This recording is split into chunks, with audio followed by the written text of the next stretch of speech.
All right, Gabby, welcome. How you doing today? Hi, Al. I'm doing great. How are you? Thanks for having me. Of course, thanks for being here. You and I met in Denver Digital Summit, Yeah, last and year. and it was a good event. And we've been chatting since then about various things. So I'm really happy that you made the time to join us today. Uh, Definitely. Thank you. sure. If you don't mind introducing yourself, what do you do, where you work, all that good stuff, that would be great. Of course. Yes, I'm Gabby, and I have about a decade of marketing experience. And my path has really been anything but linear, which I kind of love because marketers need to be they need to be able to have lots of hats and gather skills along the way. But I started out at a traditional ad agency, which was a really great boot camp. I feel like every person getting into marketing needs to at least be in an agency at some point in their career. And then I moved on to social media roles, and then I went into brand and management at a manufacturing company. And now I'm leading content strategy and activation at a B2B SaaS company, which has been really incredible.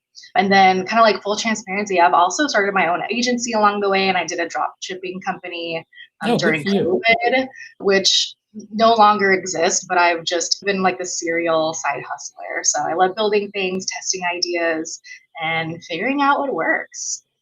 Got it. Cool. Can you share with us what SaaS company you work for or no?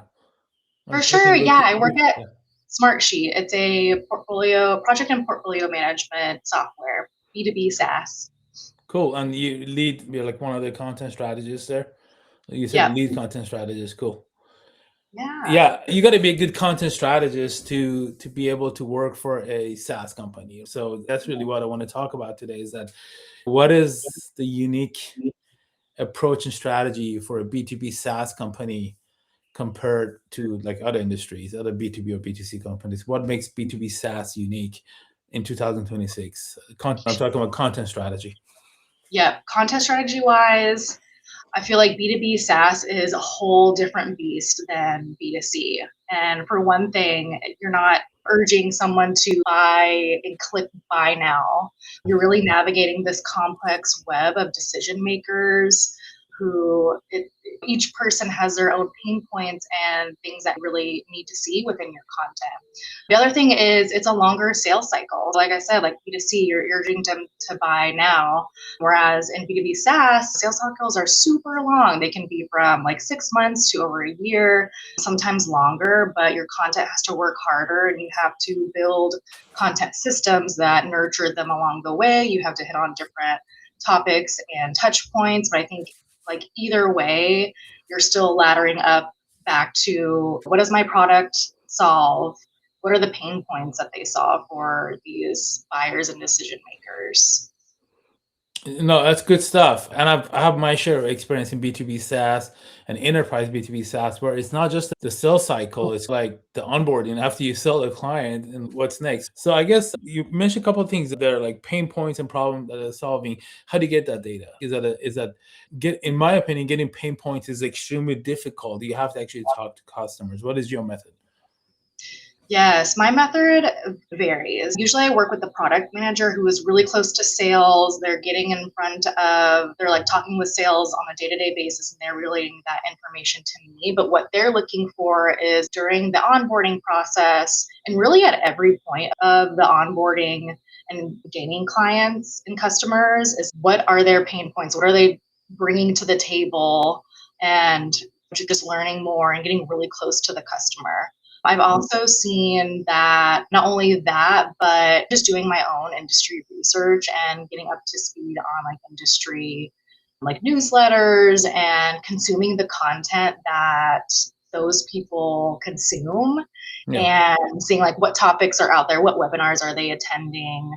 Yeah, what about you? How do you, when you're onboarding clients, what is Yeah. something that you go through? Yeah, the competitive analysis is definitely one thing. Much if they have a good product manager that actually knows this stuff, yes. But unfortunately, some of our clients don't know that data, and they come to us as an agency. And even though we are like a performance marketing agency, like you said earlier, we have to wear different hats sometimes. And I put my product manager hat on because I've been a product manager before. And so one of the ways we do it is actually surveys work really well. But in addition to surveys, something I'm really passionate about, unless you're in like a industry like healthcare that there's a lot of privacy issues like HIPAA, I almost force like I actually insist, that's probably a better way to say, my clients to install a call tracking Oh, yeah. system in place that also transcribes the calls, because what we do is we export this transcription with the customer service, not only sells the customer service, and we dump all the transcription to ChatGPT, or now I use Claude more, into Claude to identify pain points. So basically, we parse out the pain points from the conversations people are having with either the customer support or sales, and Oh, I love that. that has been a good strategy for us to address pain points, not only like in content, but also in ad copy, stuff like that. Some clients push back because of cost. They have to now buy a new call system, which is actually, we use various different tools like CallRail and what converts that are very inexpensive. That's $50 a month and goes up. But some of them push back because of the privacy issues. But most clients, like maybe 8 out of 10, are okay with it. That's like the first thing I do. And then I turn the transcription thing on so you can transcribe calls. And now we have transcriptions we can. And in the past, before LLMs, obviously I would hire someone to help me go through it. And now I just use LLMs to have like just give me the pain points, and then it gives Yeah. me a good amount of pain points and gives me how many times, so like prioritize it by how often they're being repeated, and another good source that we've got data from. I One of like the that. yeah, and I recommend it for everybody. Like it works. That's like a real Yeah. unique data. And then one thing that you mentioned before we started recording is also gave me an idea that I should actually utilize that more into my content, like in a quotation mark, not just to know Yes. what the pain points are, but use it if I can, because now that's unique data for LLM. So I'm just gonna ask. So let's just get to that. What are There you some of your go. talking about AI? What are some of your strategies to optimize for AI visibility? Yes, yes. You gave me a good idea of what you could do is get that content and have it parsed through. Okay, what are the top pain points that these people talked about on calls? Put it into top 3 and then use those for ads. And then the ads could drive to the landing pages on your site. You could also create like SEO pillar content Yes. where you're like putting out all this kind of data that goes directly to what the buyers are going through and their pain points and what they're looking for. So if you're able to show up with that solution, then they're going to go to you because you have the authority. But yeah, like to your other question of like how we're using AI in our strategy, we're having to use it at every phase of the funnel, at every stage. I like to use it a lot at the like front end of doing like research, keyword analysis, doing competitive research. But nothing is like that human touch of going in and like seeing things for yourself. It could definitely, help you along the way. The other thing that comes to mind is we run webinars. So we'll Yeah. do like top of funnel webinars that are mid, like bottom top of funnel webinars, Yeah. because we talk about the product a little bit, but we're mainly talking about topics that are like industry wide. So what we do is we'll have at least one product person from Smartsheet, then we'll have 1 or 2 customers who are just like our main like industries who are using Smartsheet, but also like they're in leadership positions. And then we partner with PMI because we have a project management software. And so we get that authority. So we bring all these people into a room with different kinds of authority and opinions. And how we use AI is we use it all throughout the webinar process. Yeah. And what we'll do is we'll transcribe like the kickoff or like the dry run, and then we'll use that for their script. So that's really easy. Someone doesn't have to go in, because before we were doing it manually. Like I was transcribing, like taking notes on the call itself. And now I don't have to do that, which is great. And then I'll feed that through AI and it'll help me create the supporting copy. Of course, I work with another writer as well, which is nice. But then all throughout, like even when we're creating the content, I help it to pull out like what are the top things that you learn, and then feed that through to pull out like quotes and snippets for paid ads. So yeah, it's really endless the way that you can use AI these days. Sure. And how do you optimize for AI? People searching AI using ChatGPT or Gemini, or even AI overview. Something we briefly mentioned before we started recording is that you said something about having unique codes and data that helps you with your LLM, AEO, GEO optimization.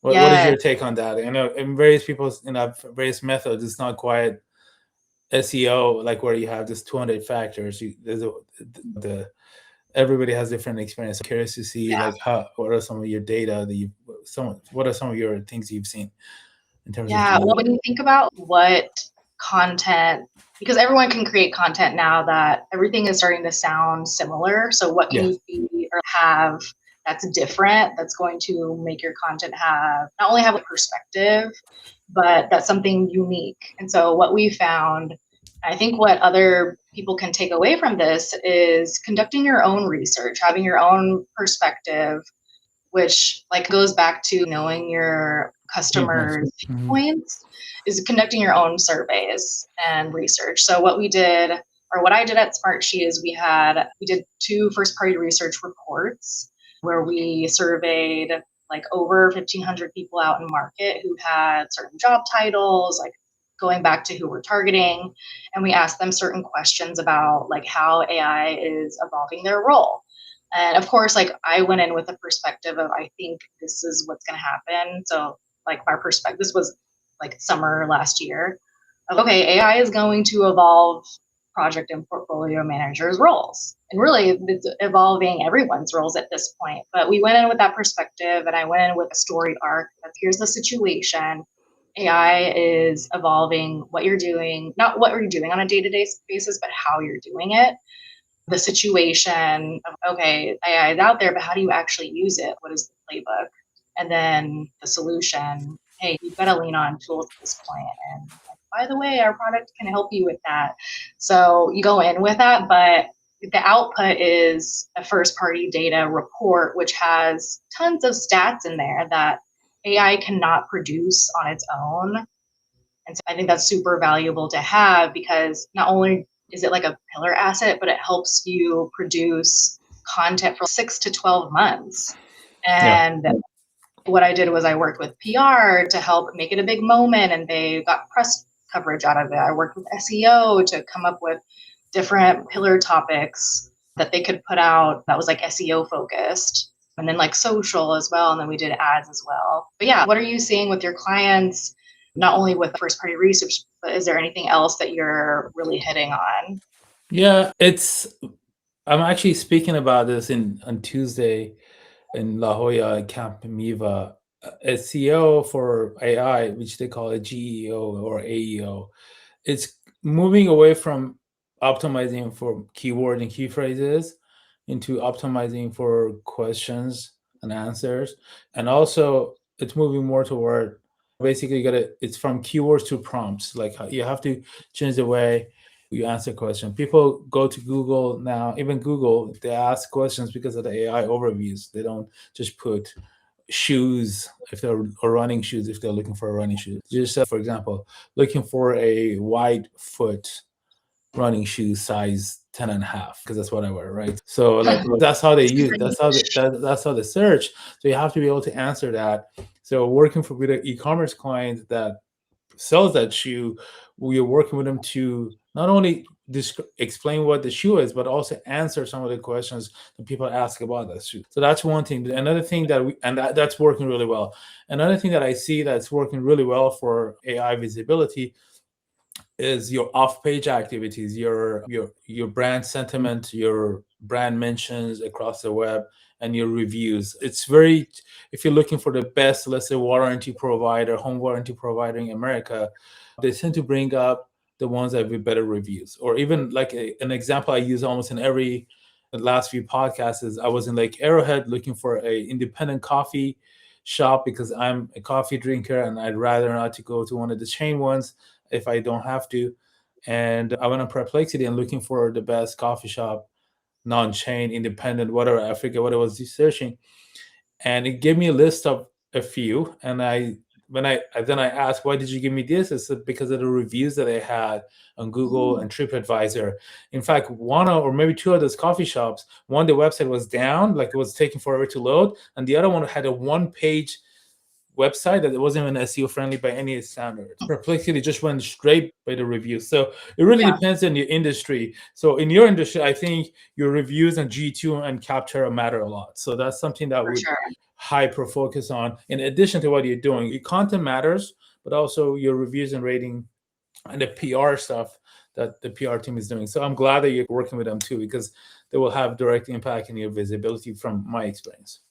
Yeah. Yeah, that's another thing that we're focusing on right now is, okay, how are we analyst recognized? How are we customer recognized? And really putting that at the forefront of our content. So on the landing pages that we're promoting, on the ads that we're promoting, on the content, like fitting that in to be like, this is analyst backed, this is customer backed. Like we're not just saying it, like this is what's going to build our authority and credibility.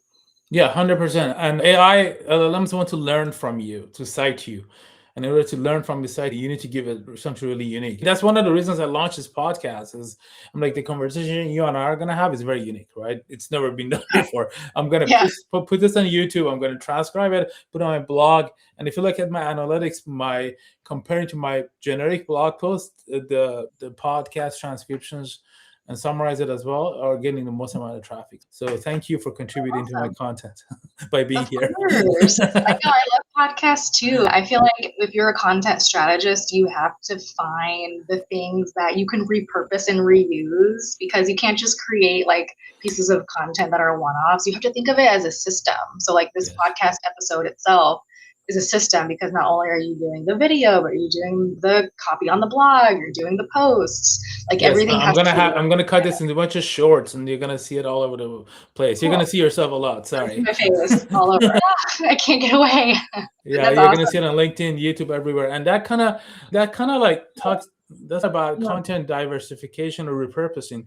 Like, how do you go about that? Do you like in your company? Do you use one long form content that you repurpose, or like how do you go about that? What's the best way to go about it from your perspective? You mean like how do I go about like planning out? Yeah, because it's a lot of work for SaaS, right? So if you're creating content for various stages of the customer journey, do you use the same content or repurpose it? Or do you actually use different content for different stages?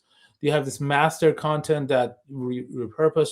I'm curious, because you also have to sound, you have to be, you don't want the content to be too different, because you want them to connect in the journey, right? So how do you go about it? What is your strategy, Smartsheet? Yeah, so we plan currently like by like 2H. So every half of the year, we'll do a big planning session where we create, like the content team creates themes where we say, okay, we want everything to ladder up to this theme. And if you pick a good one, essentially it can not only run for 6 months, but it can do an entire year. I think we're switching that up now that we have new leaders, but like in the past, I've also done it where this is going to land us in each quarter. So it's really up to you, but everything has to eventually ladder up to the brand. So anywho, so we'll pick like different messaging that'll ladder up. We'll also make sure to input like the MNP docs, so like the messaging and positioning. But then we look at it from a full funnel approach and by program. So we say, okay, like we have an integrated marketing team, and they say, okay, we've got top of funnel content, which is like reputation, and then we've got demand generating content, which is all demand. And so how we prioritized is really focusing on the demand generation and like doing different formats as well. So we've got a large team, like we can work with like video people to make sure that we have different formats, but essentially like we're staying within our lane, within one theme, and then certain 2 or 3 different topics. So we've got the webinars in place, turning that into like blog formats. We're turning that into like static and animated ads. And then we have like our bottom of funnel, also like webinars and demos and like product demos and overview videos. So it depends on what gaps we're also trying to fill as well. And then like we also have events going on, so we're creating content there. But yeah, at the end of the day, it all has to ladder up to what are the business goals? What are we trying to drive? Is pipeline down? okay, let's focus more on demand generating assets. So we're going to stop doing top of funnel blogs, and we're going to really focus on webinars and partnering with like our sales team to talk about like more down funnel Yeah. topics. So webinars would be more of a lower funnel strategy, whereas blogs would be higher funnel. Yeah, that's how we currently have it. And then we'll do guides, like at least 1 or 2 guides Yeah. per quarter, because those are meatier. We'll repurpose some from one of our top of funnel webinars where we'll have like quotes, but we'll also input like customer story quotes that are like solution validating. But yeah, it depends. And especially with now we're experiencing, a lot of change just like in the environment, to really focus on, okay, what's going to drive pipeline at the end of the day? What's going to drive like marketing leads? Yeah. Yeah. So how do you bridge the gap between top of a funnel stuff and lower funnel? And I'm saying strictly from experience. I've worked with different SaaS B2B clients where some of them really focus a lot on higher funnel stuff and not so much lower funnel. And then some of them just too much lower funnel. They just want leads now and they forget about higher funnel. Where's the balance here? Yeah, that's the secret sauce. Like you definitely have to have both. You can't just do one or the other. Otherwise, you're going to do a bunch of like brand and reputation content and not see people go down, or you're going to be super solution focused and you're not going to grab the people who are like have the problem and the intention. Yeah. I think you definitely have to balance, and I think it's going to definitely ebbs and flows, but I think it starts with a content audit where you're like, okay, what do I have right now? What's working? What's not? And then you're going to see, okay, our product demo is super outdated, but we definitely have to focus on that. Or like our brand messaging has changed. We definitely need to create content that's consistent, because that happened to us one time where it was like, okay, we are putting out ads in market, but like people are not converting. They're not coming to the page and filling out the form. What do we need to change? We saw that, okay, this audience may not be an audience we need to target, so we need to shift. So I think it's always having a pulse on what's working, what's not, always being really close to sales and understanding like customer pain points. Definitely got to look into the data. You can't just be putting content out there and hoping that it works. Cool. That's good stuff. Another question is like when it comes to SaaS content marketing or just content strategy, nowadays, especially with the state of economy being uncertain, the content teams and just marketing teams in general tend to be understaffed. How do you prioritize your content strategy based on resources when your resources are limited? Yes. Yeah, that's a big one. I feel like a lot of people might be going through this at this point, but I think it's like a constant prioritization. It is, and it's understanding what content is going to make the most impact as well. So I think it's having a pulse on being a major like project manager, where you either have one or maybe you are that as well. Yeah. Where you have to say, okay, like maybe this person is out, we need to like shift focus. But it's always hitting on. Then you have to look at what are the things that can't shift out. If you have content that you're producing for events, like that's definitely going to take priority over like other things that you have on your plate. So yeah, it's really leaning into what do I need to do now this week, and then what is coming up that we can focus on then. Sure. Cool. Let's talk a little bit more about AI. How has AI impacted your job as a content strategist in terms of your day to day and also future of your job? Do you think is it going to here to replace you or is it here to enhance you?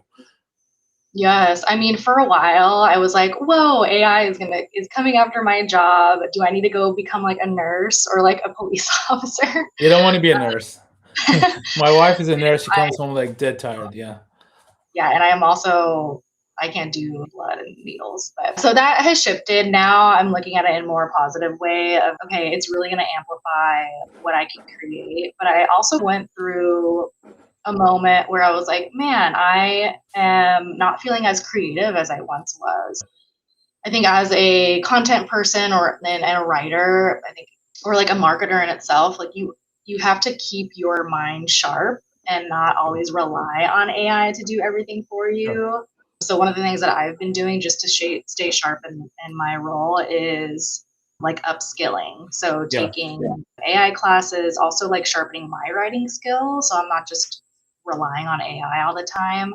So I've started writing more. So in the mornings, I'll dedicate 30 minutes to an hour just to write in my journal. And it doesn't have to have any like purpose, but it's something for me to really keep my mind sharp so that it'll help my job in the end. Yeah. Yeah. Sorry, go ahead, finish. I Go ahead. didn't mean to Yeah. interrupt. No, I see one thing I've realized that I'm actually writing more because of AI, but a different type of writing. Yeah. I'm not. I learned obviously by now everybody should know that your prompts matter, and Yeah. and so when I write a blog post, like let's say I want to write a blog post for Clarity Digital, I actually write it for ChatGPT, or I hardly use ChatGPT anymore. I'm moving on, but just whatever LLM it is. And first of all, I give it a really good context, a really good prompt with the context, and then I want to say these are the things I want to say, and then I have this conversation with it. Am I correct? You're acting as an SEO expert. Am I missing anything out? That type of stuff. And then that just if you just count the words that I'm going back and forth with ChatGPT or Gemini, whatever you use, it's 1,000 words blog post on its own. And then I realized I'm just actually writing more, but the way I'm writing is different, right? I'm not writing entire blog posts from scratch. I'm conversing with an LLM, and then it's outputting the content to me, and then I'm editing it according to my tone. So it's in many ways, it's kind of somewhat you could say it's AI written by kinda, or for example, this pod, I'm going to transcribe it, and then I'm going to put in a custom GPT that I've created. It's going to summarize it, and then I'm going to edit it. So I utilize AI, but I realize I'm still prompting a lot. I'm writing more, and I think I just write differently. But you're 100% right. I've noticed because it's so fast and quick, it's taking away. You got to be more disciplined to stay creative, basically. And I Yeah. think as a marketer, that's a really good strategy, is keep your writing skills refreshed and keep that creative part of your brain active. You don't want to over rely on AI, because then you sound like anybody else. Exactly. And I think like you've hit on something where it's like context really matters. If you're like, write Mhm. a blog about gardening, it's going to give you a very generic thing. But if Sure. you're like, write a blog, or if you write a blog post about gardening in Colorado in the summer when this is the climate and I live in an urban area and I want to hit on like I need a lot of water, but I don't have that much. What are things that I can do? So, that you're going to get a very different response than the first prompt. So I think you're totally right. Like, it is not handing everything over to AI. It's contextualizing. It's like you're still leading with the idea and the direction you want it to go. And you're right. It might look like you writing a lot, but you're going to get a better output. This is why I launched Clarity Digital AI Academy, is because after I learned more and more about AI, taking courses in various places, I wanted to bring it all together. And it was a free academy. You can try it on your own. And in all honesty, I think AI is here to enhance us, not to replace us. And in a couple of years into it, I think I've seen job losses due to AI stabilizing. I think there was this initial eagerness to lay off people and replace with AI. And I've seen some cases where some people, copywriters, coders, whatever, when they were let go, they were rehired again. It is important that you use AI and you stay educated about AI to stay current and stay marketable.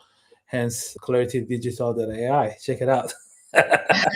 Nice little plug there. But yeah, I started it. I need to you did? actually get Yeah, and those are more. actually my notes, believe it or not. Like I literally that's why that's why it's like you're not getting the whole course, you're getting Al's notes.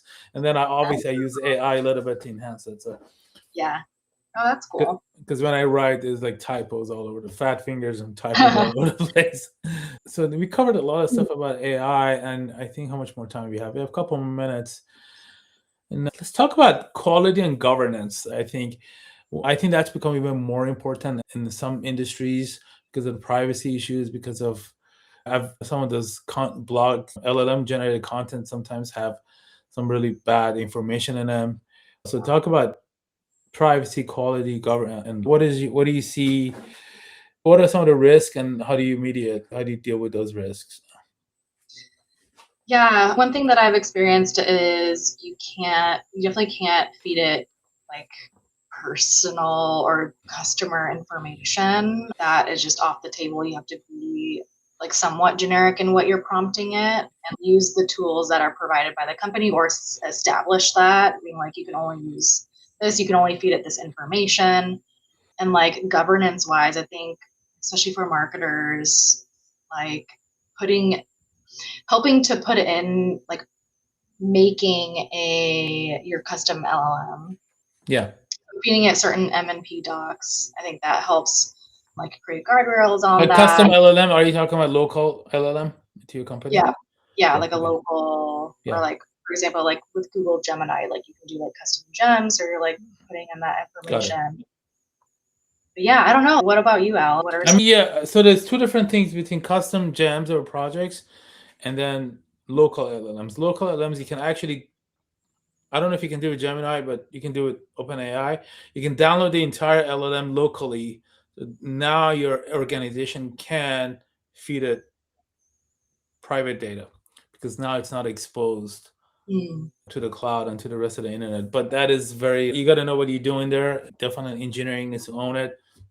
But yeah, as of right now, one thing I learned about taking all these courses is that no one has an answer, but it's good to have an AI governance council, or just an AI council or committee in your organization, where from every department is a person, or major department, from IT, from marketing, that knows AI from their perspective really well, and they're discussing these things on an ongoing basis. I think we're going to see how on our websites we have terms and conditions and privacy pages. I think very soon we're going to, if some companies are doing it, then we're going to need AI governance type of documents and policies in a company. So having an AI governance policy protocol is very important.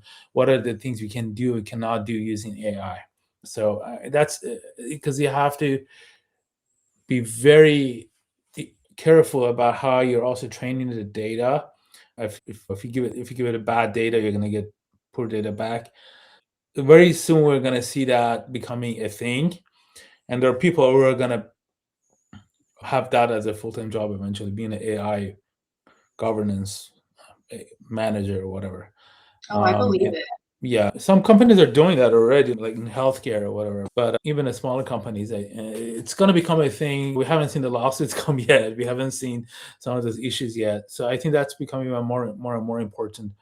And hallucinations are still happening, when they're happening far less.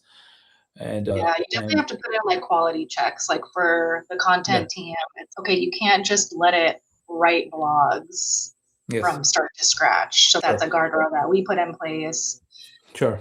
Like you can't just do that and put it out there. Like there always has to be someone who's editing, who's checking like back on hitting on the brand.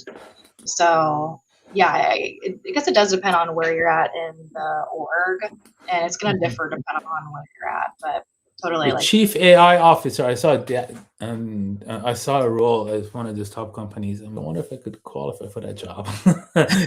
change a career, becoming chief AI officer. They'll probably pay it well too. I don't have to chase invoices. I know. Just gotta always evolve. Yeah, let's wrap it up. I do want to ask a few things about yourself. So where can people find you? People can find me on LinkedIn. I'm trying to be more active. You can also find me on, I think LinkedIn is probably the best. LinkedIn is probably the best place. Yeah. Cool. All right, let's move it down to more personal questions. Yeah. Tell just for our audience, so they can know you better. Tell us a little bit more about yourself, your life journey, how you got into this content strategy. Oh, for sure. Yeah, I know. I'll probably sum it up because I'm like, where do I begin? I was born in, but yeah, I was born in Texas. So I'm a Texas gal. I've also lived all over. Like I lived in Minnesota, I lived in Colorado, and now I'm in Orange County, which I'm loving this beautiful sun. I'm like, it's definitely a bubble, but I love it. This is amazing. It is a bubble. Yeah. Every time I leave it, I'm like, whoa. Yeah. What? Snowstorm? What? Yeah, yeah. But yeah, I have always been in marketing. As a little kid, I was like the one setting up like lemonade stands and trying to get people to buy stuff. I also went door to door, like selling packaged nuts. Oh wow. What was that? I said, wow, good job. Yeah. Oh yeah. And I got a lot of rejection, but we also got a lot of people buying. So I've always been, and I like being in front of the camera. Like I like at every company that I'm at, I'm always the first one to be like, oh yeah, I'll be in your video. But yeah, I that kind of turned into like in college, I was one of the like Miller Lite chorus girls going around and being Oh like, wow. oh, drink this beer, drink this Is Coors that Light. where your husband met you? You're like, I gotta marry her. No, we actually met at work and we met at a university, Okay. but I was doing social media at the time. So yeah, like I said, I like started out at an agency with one of my best friends. It was like an internship that turned into a real-time job. And I did event marketing and I gained my first client and that was such a rush. Like I got a Celebrity Cruises, which is a luxury cruise line. And they were like, oh, in order to know our brand more, we got to send you on a cruise. And I was like, hell yeah. So I got to go on a free, all expense paid cruise Nice. in Alaska. And so, like, ever since then, I've just loved being in marketing. And yeah, that kind of turned into I was at a university, did social media. And then I was like, I want to do more than social media. I want to go on the marketing side, not just advertising, because that's one part of the bigger puzzle that you have to know about. So then I went on the brand marketing side at a manufacturing company called Lennox. And I did B2B and B2C marketing there and I dipped my feet into that. And then I landed a job at, I usually like things on the side. And then that's when I got into tech. So I was like, I think I would love to get into tech because it's just like it's where the money's at, but Yeah. also like you're able to do so many different things and like you have access to all this technology and you're like at the forefront of technology. So that's how I got into tech and that's where I'm at Cool. What are some of your hobbies when you're not being an awesome content strategist? today. I used to be into running. I'm not really into running anymore, but I like doing yoga and like weightlifting. And then I started a new hobby. I started learning how to sing, and I've never been a singer, but I was like, Oh, coming to LA, I was like, you know what? I want to be a pop star. No, I'm just you never kidding. know. Yeah. But yeah, I like starting new hobbies. I also Cool. started learning how to knit. That did not go well, so I'm not doing that anymore. But I live on Lemon Street, and we have a bunch of lemons in the yard, so I started making limoncello. Oh my God. But yeah, Cool. I like to just hone my craft and hone new crafts.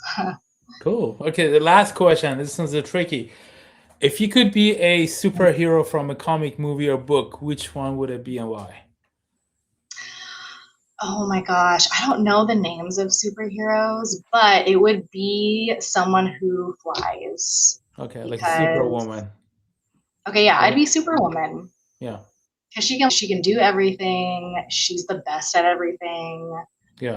I'm a Libra and like an air sign, so I like being Yeah. I'm like very floaty, very like social butterfly. So I like being in Yeah. the air and yeah, Very cool. yeah. What about you? What would you be? It's a struggle between a Sith and a Jedi because I have Mm. both the happy side and a very dark side. I'm just kidding about the dark side, but sometimes I feel like I want to become a Sith Lord and do a bunch of bad things, but most of the times I'm a Jedi. So yeah, I'm a Star Wars fan, and I like many comics like Spider-Man and Superman and all that stuff, but Star Wars is the Sith and Jedi, the struggle between good and bad, Yeah. something that is very interesting to me. Anyhow, I really appreciate your time. I know it's Friday. You're probably getting ready to go into the weekend with the family. It's been a pleasure. Thank you for accepting my invite, Thank you. Thanks for and chatting you have today. a nice weekend. You too. Thanks, Al. All Take care. Bye bye. right. Bye bye.